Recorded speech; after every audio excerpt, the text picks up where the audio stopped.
Hello ladies and gentlemen of YouTube, welcome back to another edition of my videos, and we've got another really cool game here that I wanted to share from the Casual Blitz tournament that I run I say every Friday, but some Fridays at Coffee Z.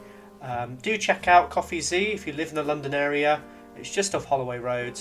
We meet every Friday 6 till 9 PM. There'll be a link in the description with more information about our events. So this is one of the tournaments that we do. I normally run it about every month or so, and yeah, it's a really popular event. We had loads of players playing in this one. This was a game from round number 5. Not a particularly long game, this one. I think there were some little instructive moments in it that I think were quite interesting. So whilst all the players get settled in, I'll talk a little bit about the two players. So on the left hand side we have a guy called Nigel, quite a strong player, 2100 FIDE. And on the right we have a Coffee Z regular known as Caelan.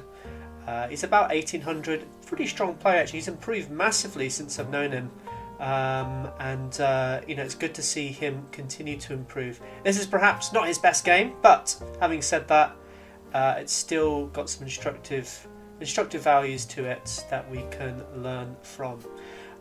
So whilst we're just waiting for the game to start, just want to remind you, make sure you subscribe to the channel for more content like this. If you like this particular version of this commentary, so maybe I'll do some live commentary on the side, I can do that. Otherwise, if you just prefer listening to the coffee noises and the people playing and the noises from that, you can do that. I'll be honest with you, in the background you just hear two people analysing a game on the side whilst this is going on, so it's not the most interesting of noises, and there's also some background music which I'm sure will get copyrighted, but there we go. Alright, so they're about to begin. Let's watch this game. So we have white starting off with e4, then knight f6 for the Alekhine Defense, and we get a very interesting variation here. This is known as the 4 pawns attack. So white blasting forward 4 pawns, black exchanges one of them off, and then we have bishop to e3 and bishop f5. So we've got the centre struggle where white has got lots of pawns in the centre.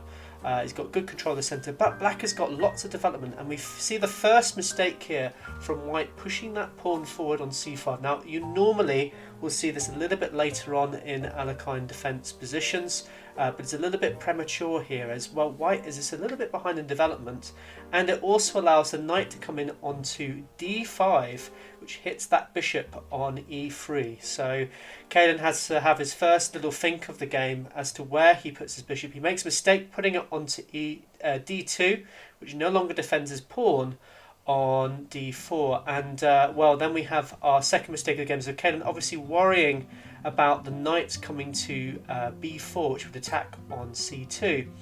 The problem is, and as you can see here with the arrow, white missed a move here that guards a key square. So black has lots of decisions to make here. He could have taken on d4 on the last move, but he certainly smells a bit of blood in this position, as we're about to see. So he noticed the knight has not come here, so he now attacks it with queen to h4 with check.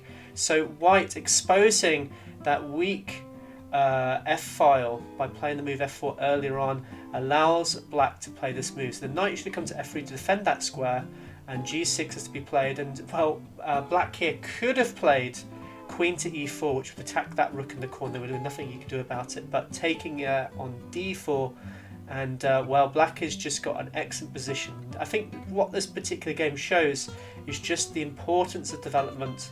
The 4 pawns attack is not actually a bad variation to play with white, but you've got to play it accurately because you're behind in development, and you have these little disasters that could potentially happen.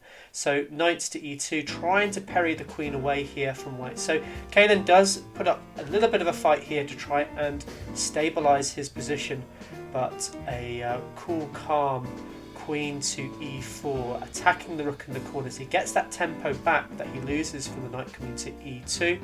The rook has to make a sad move to g1. The knight jumps in. It says inaccuracy there, but to be honest with you, there's lots of, I mean, this is still a very strong move as it's now attacking on c2, threatening to do a really nasty check. The knight comes to c3 to try and hit the queen away, but black does not care. He goes to c2 anyway with check, And well, it's funny that king to f2 is a miss. It says an inaccuracy because obviously, yeah, actually the best move was to take the knight with the queen, which is just awful. But now bishop takes it, and it's completely over for white in this position. You can see the resignation from Caelan. There's just too many threats to worry about. The king is out in the open. The rook is going to drop in a moment. There's probably going to be checkmate in the next move or so. And you can see there from my arrows just some of the things there. So a small opening disaster for Caelan. It's a shame because he played so well in this tournament. He had a 4 out of 4 record up before this match, but just not his day. Anyway, I hope you enjoyed this particular video. If you like what you see, do let me know in the comments below. Like this video, share this video if you like to as well. And I'm hoping to upload some more of these in the future. Maybe have some of my own games if you want to see some dreadful games maybe. But that's it, guys. As I say, I hope you enjoyed it, and I'll see you all soon. Take care. Bye.